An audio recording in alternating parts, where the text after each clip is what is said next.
एक बूढ़ी चिड़िया ने बताया कि जिस घर में इन 3 लोगों की चलती है वह घर बहुत जल्दी नष्ट हो जाता है।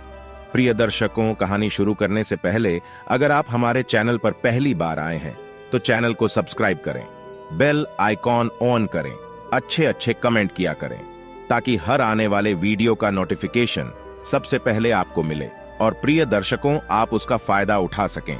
तो शुरू करते हैं प्रिय दर्शकों आज की यह प्यारी सी कहानी, यह प्यारा सा वीडियो। प्रिय दर्शकों, प्राचीन समय की बात है। किसी नगर में एक व्यापारी रहता था। वह व्यापारी बड़ा ही धनवान व्यक्ति था। उसके घर में अन्न धन की कोई कमी नहीं थी। व्यापारी का एक बड़ा ही सुंदर पुत्र था। व्यापारी अपने पुत्र से बड़ा ही प्रेम करता था। व्यापारी और व्यापारी की पत्नी को विवाह के बहुत सालों बाद संतान की प्राप्ति हुई थी। वह दोनों अपनी संतान से बहुत अधिक प्रेम करते थे।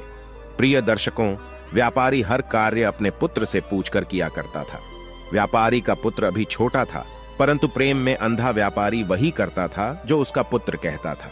अगर पुत्र कोई गलत कार्य करने के लिए भी कहता तो व्यापारी उसे कर दिया करता था। व्यापारी यह नहीं देखता था कि मेरा पुत्र अभी छोटा है और इसे इतनी समझ नहीं है कि ये बड़े निर्णय ले सके, परंतु पुत्र प्रेम में अंधा व्यापारी और व्यापारी की पत्नी, वह दोनों अपने पुत्र की हर बात को सराखों पर रखा करते थे। व्यापारी का पुत्र जो भी व्यापारी से मांगता, व्यापारी उसे लाकर दे दिया करता था। प्रिय दर्शकों, व्यापारी के घर के बाहर एक वृक्ष पर कई सालों से एक बूढ़ी चिड़िया रहती थी। वह बूढ़ी चिड़िया व्यापारी के घर के बाहर कई सालों से रह रही थी। वह व्यापारी के घर को अच्छे से जानता था और व्यापारी भी उस बूढ़ी चिड़िया की बड़ी सेवा करता था। उसे दाना पानी खाने के लिए दिया करता था। बूढ़ी चिड़िया यह देखकर बड़ी ही चिंतित थी कि व्यापारी अपने पुत्र की हर बात को मान लेता है। व्यापारी का पुत्र जिस भी चीज की जिद करता है, व्यापारी उसे लाकर दे देता है।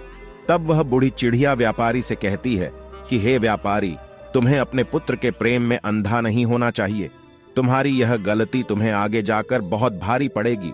तब व्यापारी कहता है कि अरे बूढ़ी चिड़िया, तुम नहीं जानती, मेरा पुत्र स्वयं भगवान का रूप है। इतनी मन्नतों के बाद मुझे पुत्र की प्राप्ति हुई है। अब तो वह जैसा कहेगा मैं वैसा ही करूंगा। तब बूढ़ी चिड़िया कहती है कि अरे पुत्र प्रेम में अंधे व्यापारी, तुम्हें मेरी बात समझ में नहीं आ रही है। मैं तुम्हें एक कहानी के माध्यम से और अपनी बात समझाती हूं। प्रिय दर्शकों, अब बूढ़ी चिड़िया अपनी कहानी प्रारंभ करती है। बूढ़ी चिड़िया कहती है कि हे व्यापारी, प्राचीन समय की बात है। एक गांव में एक सेठ रहा करता था। वह सेठ बड़ा ही भोला भाला व्यक्ति था। उस सेठ के 4 बेटे थे। सेठ अपने चारों बेटों के साथ घर में आराम से रहा करता था। सेठ ने अपने सभी बेटों का विवाह कर दिया था। सेठ की चारों बहू सेठ की खूब सेवा किया करती थी।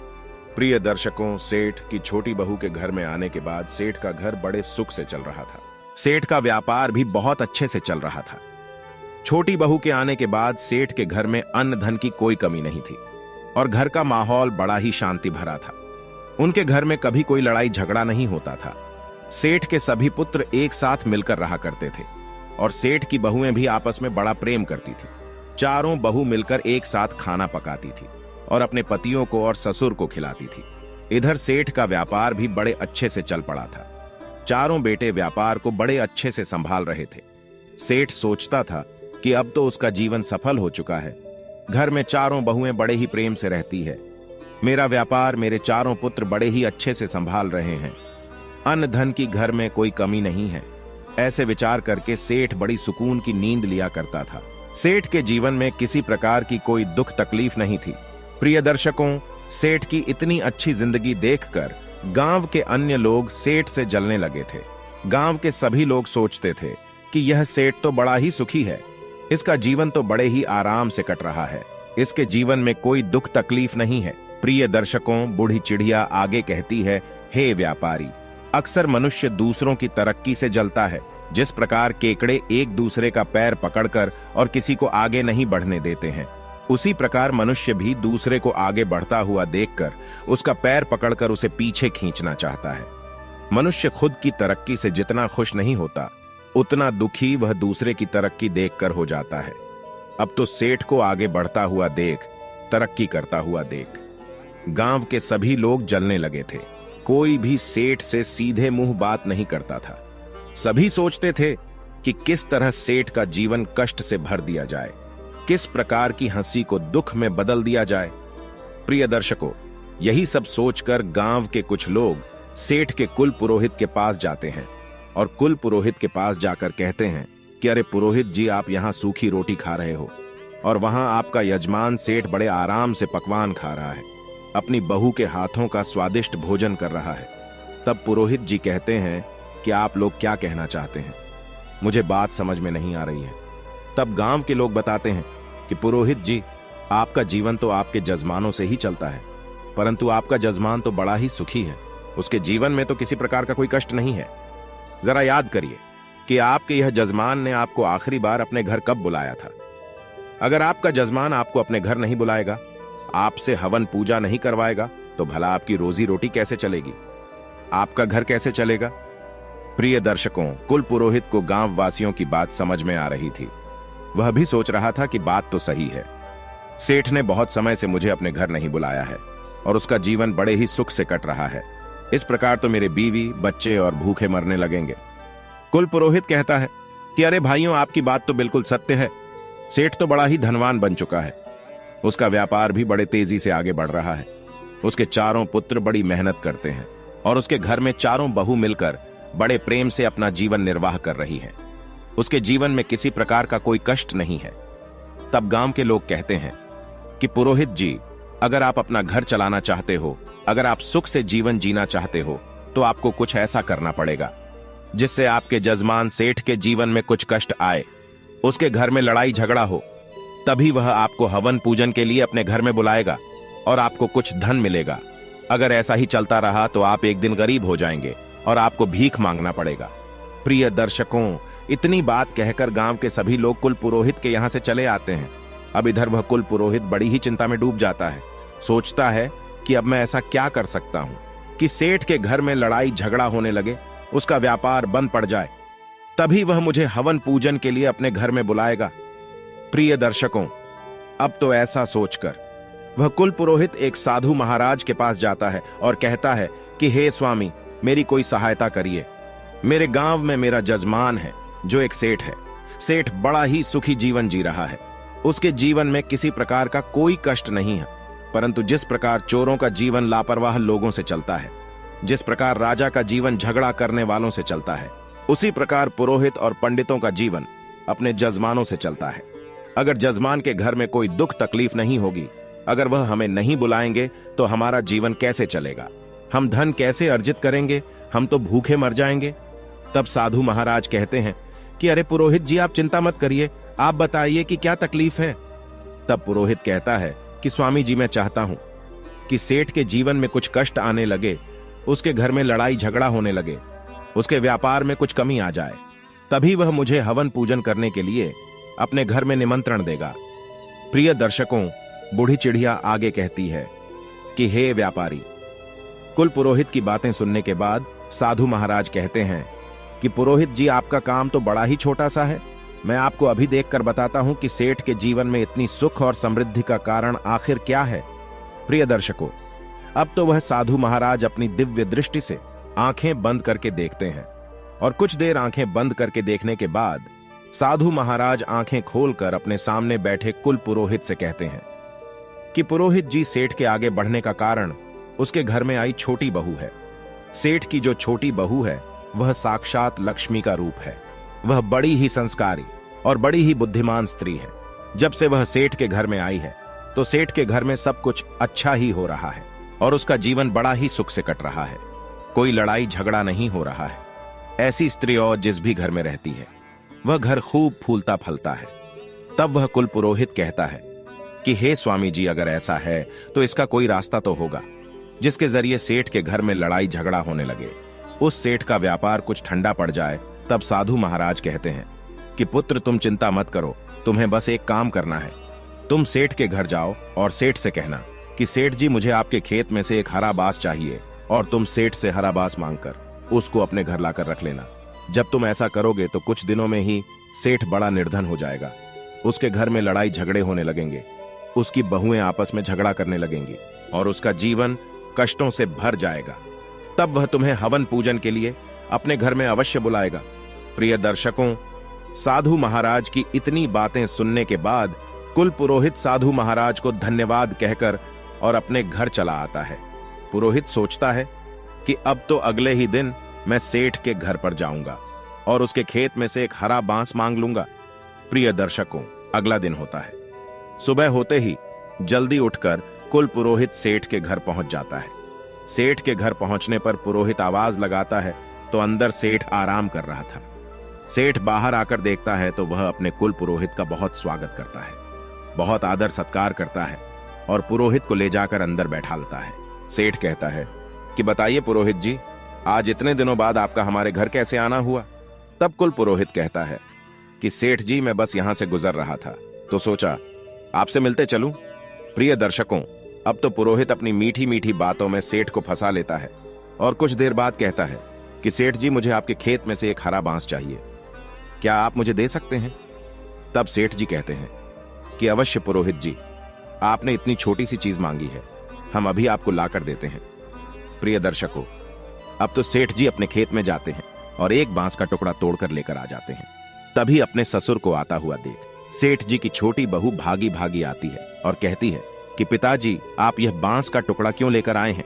तब सेठ बताता है कि बेटा, पुरोहित जी हमारे घर आए हैं और वह चाहते हैं कि हम उन्हें अपने खेत में से एक हरा बांस का टुकड़ा लाकर दें, इसलिए उनको देने के लिए हम यह टुकड़ा लेकर आए हैं। प्रिय दर्शकों, तब वह छोटी बहू कहती है कि पिताजी, आप यह बांस का टुकड़ा पुरोहित जी को अवश्य दे दीजिएगा, परंतु इससे पहले कुछ देर आप यह बांस का टुकड़ा मुझे दे दीजिए, मैं कुछ देर में यह लाकर आपको दे दूंगी। प्रिय दर्शकों, अब तो अपनी छोटी बहू को वह बांस देकर और सेठ चला जाता है। इधर वह सेठ की छोटी बहू बांस में से कुछ हरे पत्ते तोड़कर और अपने घर बंधी काली गाय को खिला देती है और इसके बाद वह बांस ले जाकर अपने पिता को दे देती है। प्रिय दर्शकों, अब तो वह सेठ हरा बांस पुरोहित को दे देता है और कहता है कि लीजिए पुरोहित जी, आपने हरा बांस मांगा था और यह रहा आपका बांस, इसे आप ले जाइए। तब वह पुरोहित बड़ा ही खुश हो जाता है, सोचता है कि अब तो सेठ के घर की खुशी उसने मुझे दे दी है। अब बड़ा ही खुश होता हुआ वह पुरोहित अपने घर लौट जाता है और घर पर जाकर वह बांस का टुकड़ा रख देता है और सोचता है कि अब बस कुछ दिनों में सेठ मुझे याद करेगा, क्योंकि उसके घर में खूब लड़ाई झगड़ा होगा और गृह क्लेश होगा। तब हवन पूजन करके और मैं अच्छे पैसे सेठ से मांग लूंगा। प्रिय दर्शकों, ऐसे विचार करके वह कुल पुरोहित बड़ा ही प्रसन्न हो रहा था। अब तो पुरोहित इंतजार करने लगता है कि कब सेठ का बुलावा आएगा और मैं जाकर सेठ के घर हवन पूजन करूंगा। प्रिय दर्शकों, परंतु इंतजार करते करते कुल पुरोहित को 1 महीना बीत जाता है, 2 महीने बीत जाते हैं और तीसरा महीना भी बीत जाता है। इंतजार करते करते अब वह पुरोहित थक चुका था। तब एक दिन कुल पुरोहित दोबारा साधु महाराज की कुटिया में जाता है। वह कहता है कि हे महाराज, आपके बताएं अनुसार मैंने सेठ से उसके खेत में से हरा बांस मांग लिया था, परंतु आज 3 महीने होने को आए हैं और अभी तक सेठ ने मुझे कोई बुलावा नहीं भेजा है और वह बड़े आराम से, बड़े सुख से अपना जीवन व्यतीत कर रहा है।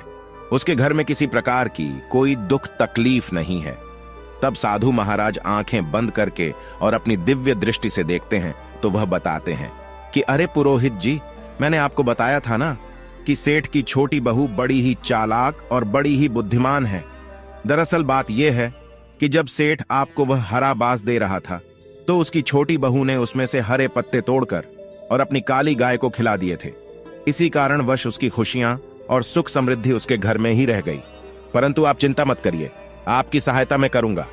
प्रिय दर्शकों, साधु महाराज आगे कहते हैं कि पुरोहित जी, अब आपको क्या करना है कि सेठ के घर जाना है और सेठ से उसकी काली गाय मांगकर अपने घर लेकर आना है। आप जैसे ही उसकी काली गाय को अपने घर लाकर रखोगे तो कुछ ही दिनों में सेठ के घर में दुख तकलीफ आना शुरू हो जाएगा। तब सेठ आपको निमंत्रण अवश्य भेजेगा। प्रिय दर्शकों, अब तो वह कुल पुरोहित एक बार फिर प्रसन्न हो जाता है और साधु महाराज को धन्यवाद कहकर अपने घर के लिए निकल पड़ता है। घर पहुंचकर वह कुल पुरोहित सोचता है कि अब कल सुबह होते ही मैं सेठ के घर जाऊंगा और जाकर सेठ से उसकी काली गाय मांग लूंगा। उसके बाद मैं देखता हूं कि सेठ कैसे इतना सुखी रहता है। प्रिय दर्शकों, अब अगला दिन भी हो जाता है और सुबह उठकर वह कुल पुरोहित स्नान करके और सबसे पहले सेठ के घर पहुंच जाता है। एक बार फिर सेठ अपने घर का दरवाजा खोलता है तो वह देखता है कि कुल पुरोहित आया हुआ है।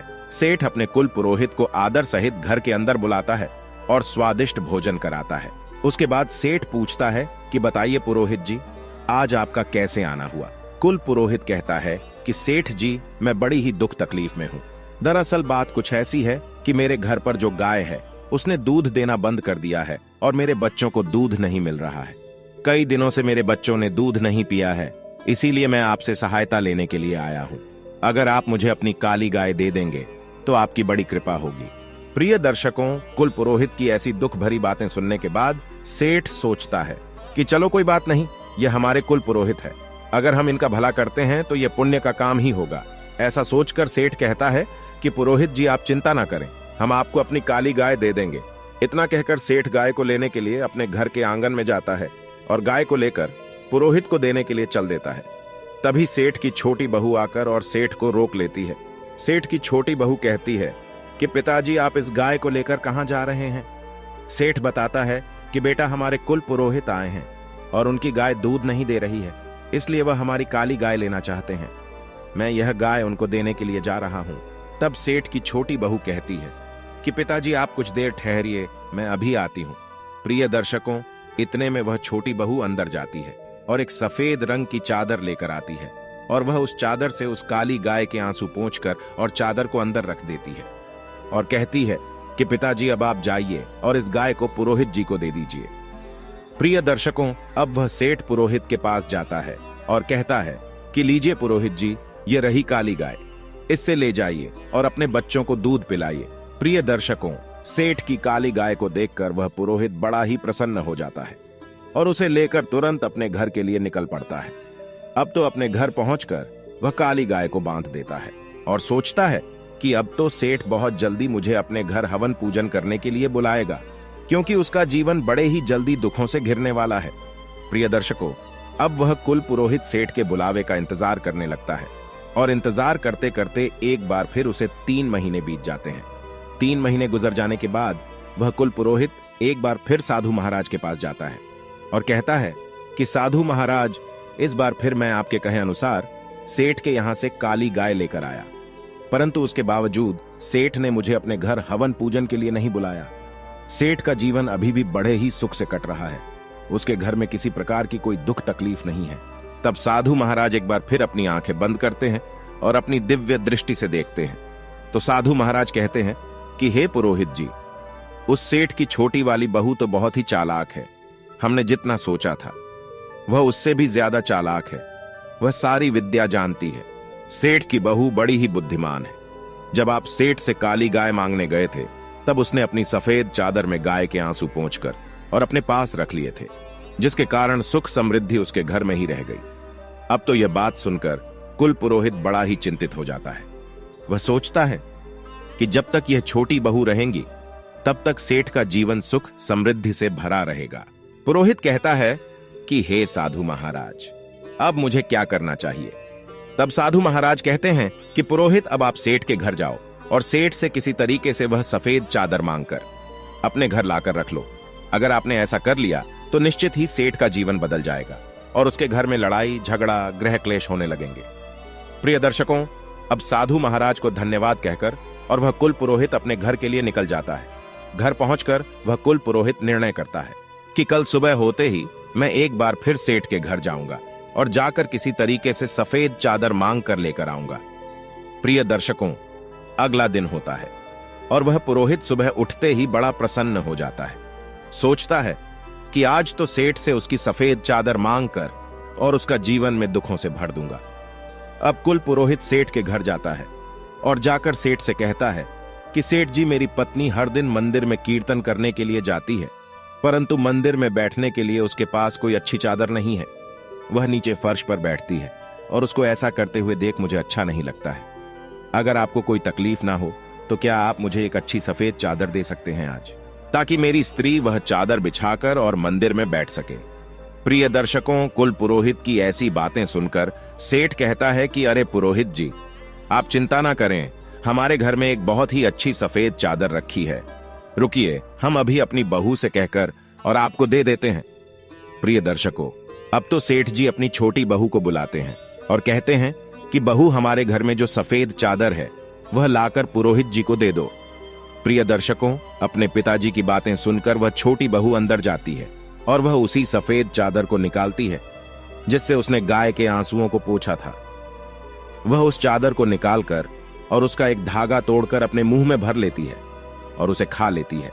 चादर का धागा खाने के बाद वह छोटी बहू चादर लाकर और पुरोहित जी को दे देती है। प्रिय दर्शकों, छोटी बहू से चादर लेकर पुरोहित जी मुस्कुराते हुए अपने घर के लिए निकल पड़ते हैं और घर पर जाकर वह सोचते हैं कि अब तो सेठ मुझे बहुत जल्दी याद करेगा। प्रिय दर्शकों, अब सेठ की राह देखते देखते वह कुल पुरोहित कई महीनों तक इंतजार करता रहता है।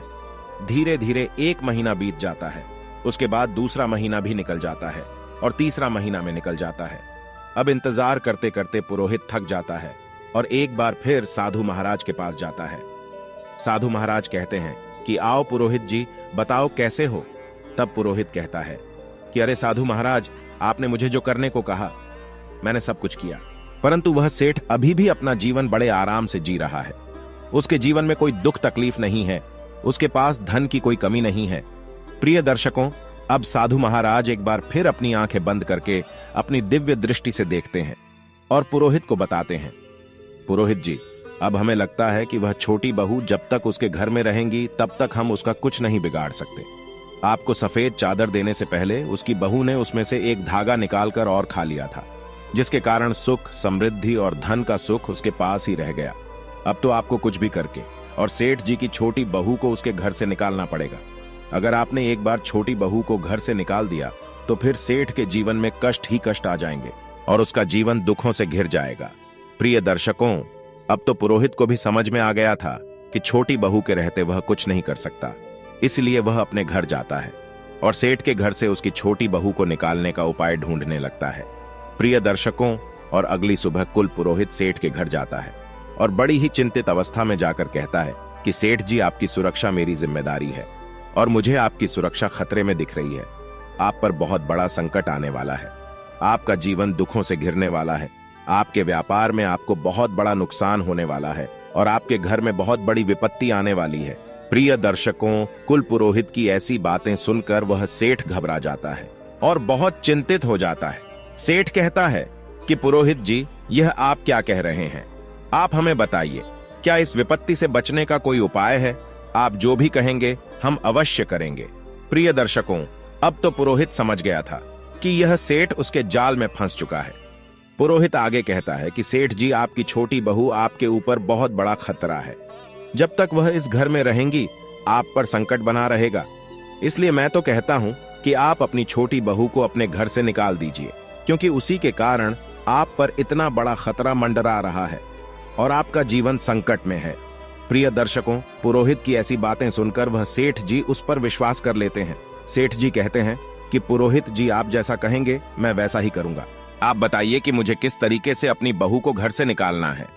पुरोहित जी कहते हैं कि सेठ जी, आप तुरंत कुछ भी करके अपनी बहू को घर से बाहर निकाल दीजिए।